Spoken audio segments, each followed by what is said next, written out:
बिस्मिल्लाहिर्रहमानिर्रहीम। अस्सलामुअलैकुम वरहमतुल्लाहि वबरकातुहू। मेरा नाम होम्योपैथिक डॉक्टर मोहम्मद खुर्रम है और मैं एक क्लासिकल होम्योपैथिक डॉक्टर हूँ।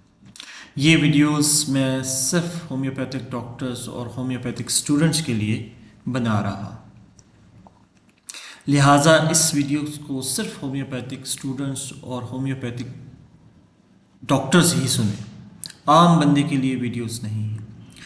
आम बंदे को समझ भी नहीं आएंगी कि हम क्या कह रहे हैं। जैसे कि आपको पता है कि आर्सेनिक एल्बम का एक सीरीज़, उसकी एक सीरीज़ हमने स्टार्ट की हुई है मैंने, और उसमें पर्सनैलिटीज़ को सुबह शुरू में डिस्कस किया है, फिर उसके बाद रूब्रिक्स को, उसकी मेन रूब्रिक्स को मैं डिस्कस कर रहा हूँ। और मैं चाह रहा हूँ कि मेरे डॉक्टर्स या स्टूडेंट्स जिनको ये रूब्रिक्स का नहीं पता, वो उसको अपनी प्रैक्टिस में लेके आएँ और अपने पेशेंट्स का इससे इलाज करें, और वो एक सदका जारिया मेरे लिए भी होगा और उनके लिए भी एक नॉलेज का इजाफा। ये जो नॉलेज आपको दिया जाता है ये बिल्कुल अथेंटिक नॉलेज होता है, दुनिया के साथ चलने वाला नॉलेज होता है। ऐसा नहीं होता है कि किसी की बुक में ये लिखा हुआ, किसी के तजर्बे में लिखा हुआ, किसी के तजर्बे में बात आई तो आर्सेनिक उसने बयान कर दिया, ऐसे नहीं। जो अथेंटिक बुक्स हैं जिस पे प्रूविंग हुई थी और जिसमें सिम्टम्स आए थे, उनमें जो रूब्रिक्स आई थी वो आपको बताई जा रही, और वो कोई भी नहीं पाकिस्तान में बता रहा।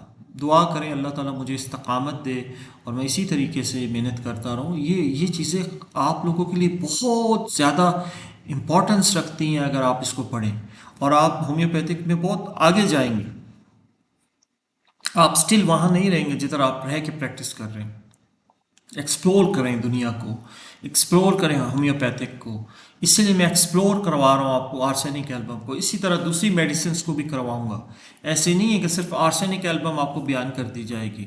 आप आर्सेनिक एल्बम को समझ जाए एक महीना लगा के, आपकी ज़िंदगी का एक महीना आर्सेनिक एल्बम को समझने में लग गया तो आप तो फिंगर टिप्स पे आर्सेनिक एल्बम को समझ सकेंगे। अंदाज़ों से नहीं होगा, आपकी कंफर्मेशंस होंगी। आप किसी को आर्सेनिक एल्बम देंगे तो वो कंफर्म देंगे, क्योंकि आपको पूरे उसका बैकग्राउंड समझ आ रहा होगा।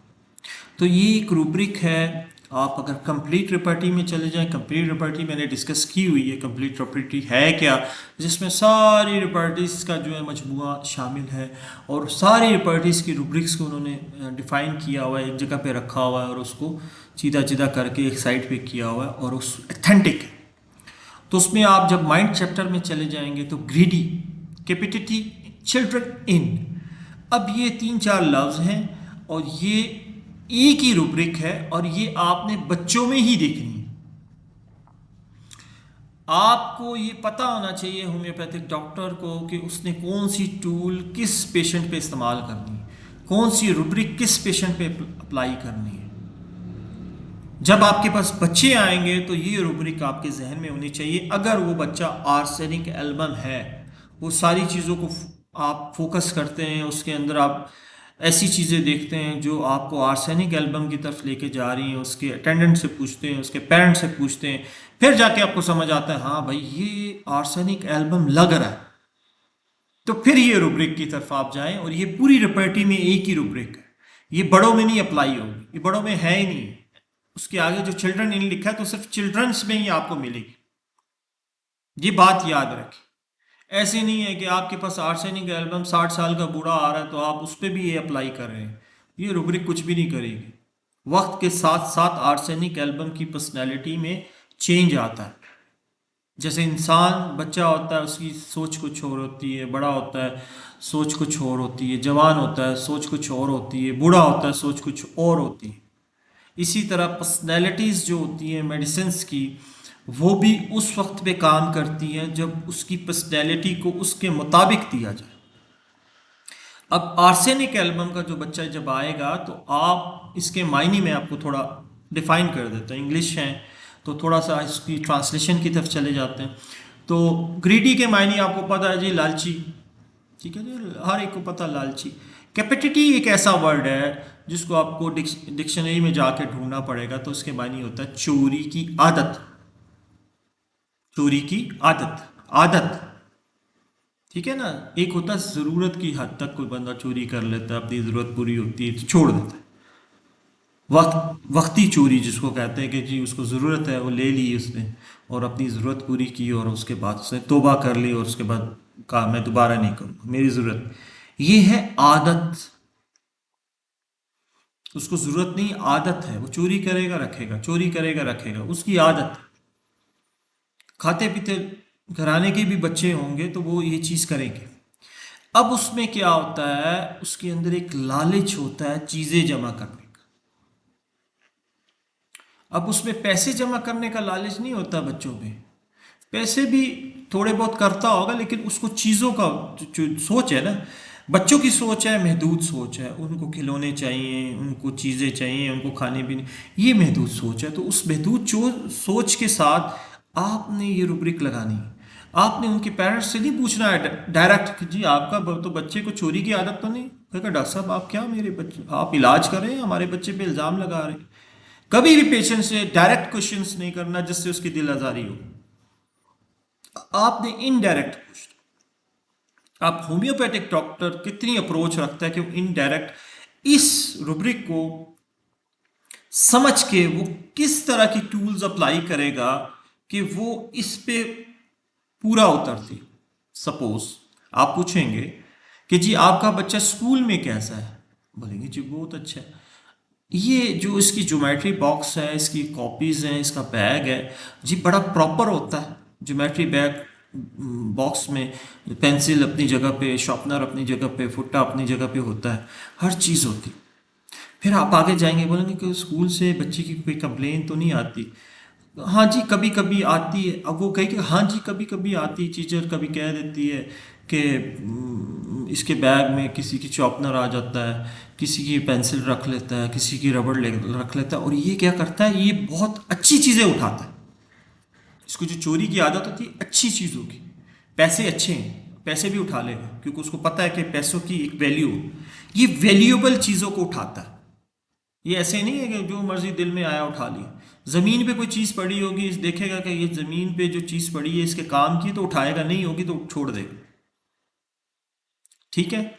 और जब ये इससे पूछा जाएगा कि आपने बेटे ये क्यों किसी की चीज उठा ली, तो आगे से कहेगा कि मुझे ये अच्छी लग रही थी तो मैंने उठा ली। तो आप कहेंगे बुरी बात है, आपने उसको देनी है, तो ये है तो वो है। आगे से फिर वो अपना लालच जाहिर करेगा। तो ठीक है मैं दे दूंगा, लेकिन मुझे भी आपने ये चीज़ ला के देनी। जब तक वो अपने पेरेंट्स से इस चीज़ को एग्री नहीं करवा लेगा उस वक्त तक वो चीज़ नहीं देगा। जब उसको वो चीज़ मिल जाएगी नहीं, फिर वो जाके उसको दे देगा। ये है आर्सेनिक एल्बम का बच्चा। इसी तरह एक और मिसाल दे देते हैं। घर में अगर उसके पेरेंट्स में फादर उसके कुछ चॉकलेट्स ले आते हैं, स्वीट्स ले आते हैं, तो वो ला के बांटते हैं कि जी इस बच्चे की, इस बच्चे की, वो क्या करेगा, बोलेगा मुझे ज़्यादा दो और मुझे पहले दो। ग्रीडी होगा ना, मुझे पहले दो मुझे ज़्यादा दो। और फिर क्या होगा, वो अपनी खा लेगा या अपनी छुपा लेगा। जब देखेगा कि दूसरा भाई बहन की कोई चीज़ फ्रिज में पड़ी होगी तो रात को छुप के जाएगा, वो उठा लेगा, खा लेगा या छुपा लेगा और खामोश होके बैठ जाएगा। उसकी भी लेने की कोशिश करेगा, भाई की चीज़ भी नहीं छोड़ेगा। तो ये इसके अंदर एक ग्रीडीपन आ जाता है। फिर उसको उस ग्रीडीपन की वजह से उसको क्या होता है, वो कैपिटल की आदत पड़ जाती है, चोरी करने की आदत पड़ जाती है। और वो आदत आहिस्ता आहिस्ता जब वो बड़ा होता है तो वो छूट जाती है। ठीक है ना जी। ये आदत आर्सेनिक के बच्चों में ही होती है। ये रुब्रिक आपने सिर्फ और सिर्फ आर्सेनिक के बच्चों में देखनी। अगर ये मिल जाएगी तो आप अप्लाई कीजिएगा। ठीक है जी। मैं उम्मीद रखता हूँ कि आपको समझ आ गई होगी। और एक मैं आपसे रिक्वेस्ट करना चाहता हूँ कि मेरे अक्सर कमेंट्स बॉक्स में लोग डॉक्टर्स मुख्तलिफ मुख्तलिफ कमेंट्स करते हैं, मुख्तलिफ मेडिसिन की अपनी अप्रोच बताने लग जाते हैं। तो मैं उनसे रिक्वेस्ट करता हूँ कि मेरी जो वीडियोस हैं, जो मैं आपको वीडियोस बता रहा हूँ या समझा रहा हूँ, अगर उसके मुतल्लिक आपका कोई सवाल हो तो आप किया करें और मैं उसका जवाब दूँगा।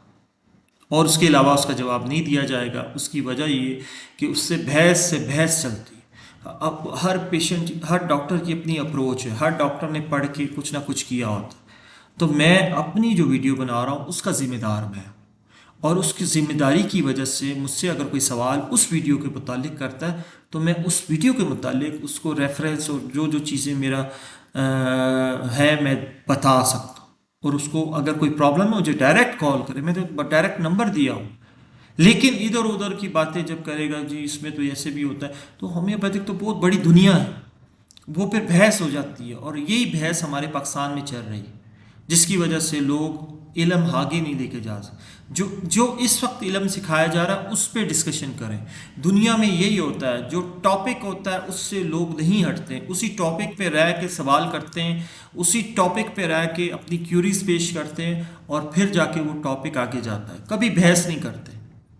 हमारे यहाँ पाकिस्तान में एक चीज़ है कि हम लोग जिस टॉपिक पे बात कर रहे होते हैं उस टॉपिक से हट के पता नहीं किधर चले जाते हैं।